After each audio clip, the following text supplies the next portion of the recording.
Қыздар, біз бүгін сіздермен осындай слезы ангела пирогын дайындаймыз. Пирогты кесіп көрсететін болсам, міне осындай оңай кесілетін нәп-нәзік жұп-жұмсақ болып шығады.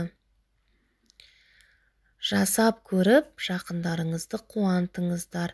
Пирогқа қажетті барлық заттардың мөлшерімен описанияда жазып қалдырамын. Алдымен жұмыртқамызға тұзымызды салып, миксермен араластырып аламыз. Бұдан соң оны қоя тұрып, ұнымызға қант ұнтағын, қопсытқышты және сары майды салып илейміз. Енді осыған жұмыртқалы массамызды саламыз да бір келкі қамыр етіп илеп, бетін жауып 30 минутқа тоңазытқышқа қоя тұрамыз. Творогымызға жұмыртқаның сарысын, қаймақты, қопсытқышты және де манканы,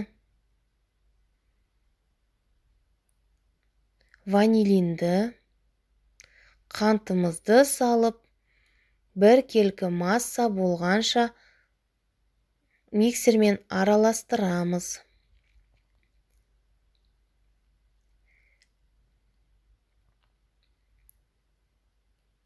Енді формамызға сары майымызды жағып, пергаментімізді төсеп, жаңағы иленген қамырдың жартысын ғана 22-24 диаметрлі формаға салып, шеттерін көтеріп, қамырымызды жазамыз да, үстінен творогты массамызды құямыз.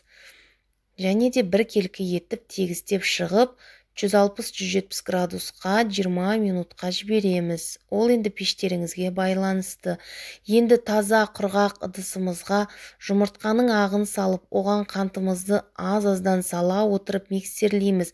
Миксеріміз, ыдысымыз таза болу керек, сонда бізде осындай масса шығады, яғни ақпайтын. Міне біздің пирогымыз дайын болды. Енді осының үстіне осылай узорлар сала отырып, кондитерлік мешокпен осындай етіп барлық жұмыртқаның ағын салып шығамыз да 15 минутқа пешке жібереміз. Міне осындай болып шықты біздің пирогымыз. Барлығыңызға ас болды.